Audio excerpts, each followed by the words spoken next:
Hi there, I'm Mike, and what I have for you today is Star Wars The Black Series Walgreens exclusive General Veers.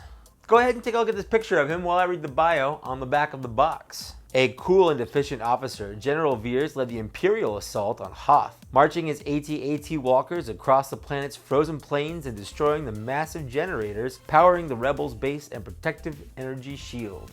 Here he is out of the box, and he looks good. He is an Imperial officer. He's played by Julian Glover. You also might recognize him as the guy from Indiana Jones and the Last Crusade. Getting into the likeness of this guy, yeah, he looks like Julian Glover. It's actually really eerie.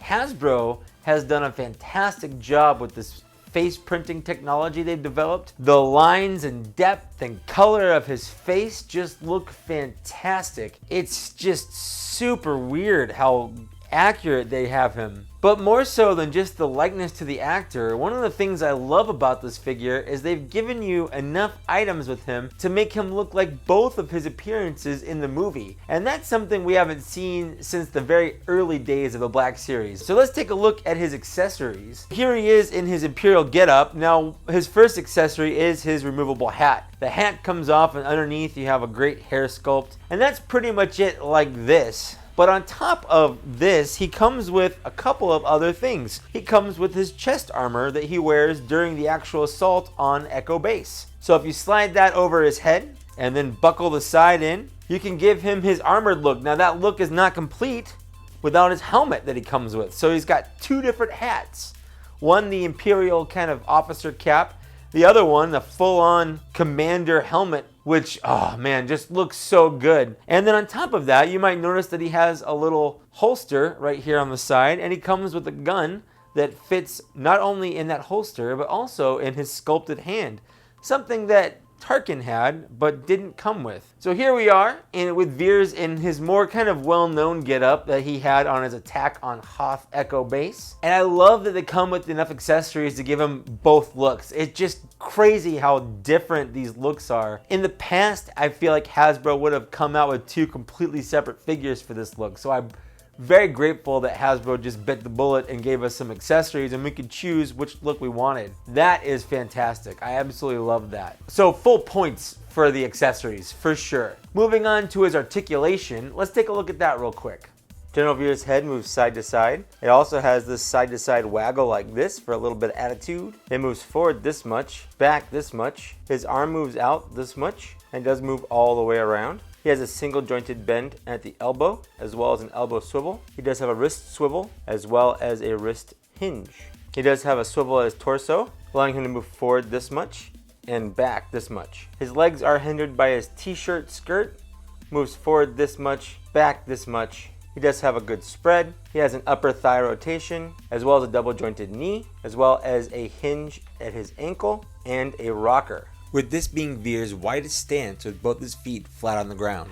His articulation is pretty standard. His head has that new kind of sense of movement where it has a lot of this and a lot of this.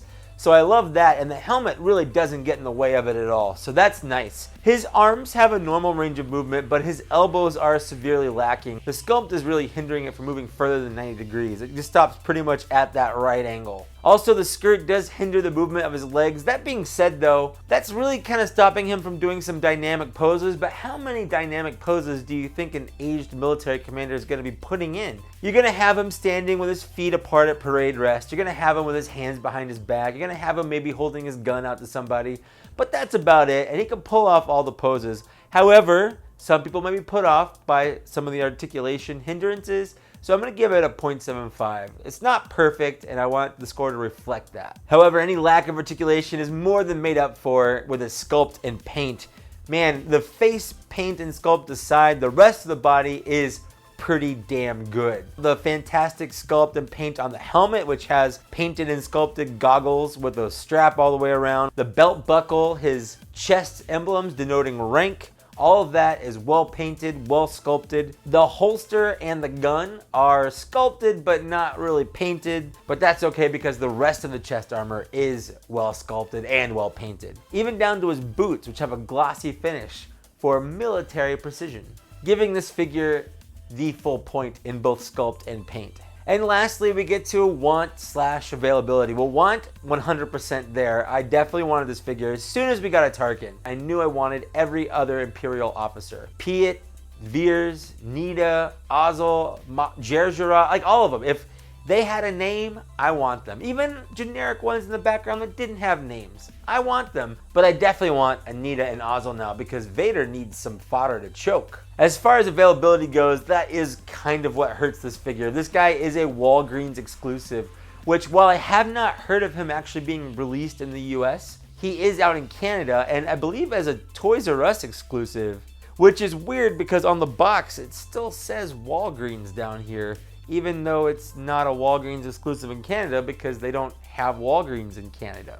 Thank you, Papa Gord, the frequent sponsor of my channel, who likes to send me things, and I will never stop you from sending me whatever you want because you are my favorite. So where does that leave us with this figure? I think that puts him at 4.5 out of 5 points, and that's a very respectable score.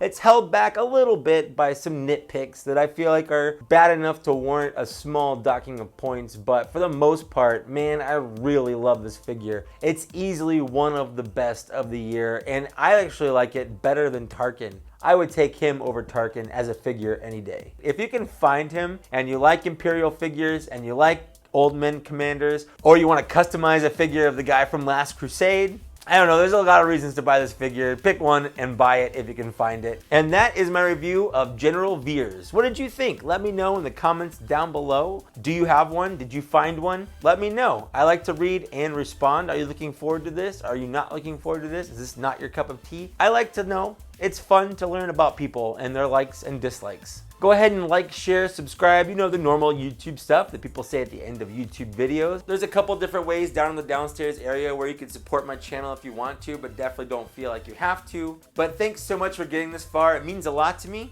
and I'll see you later. Bye.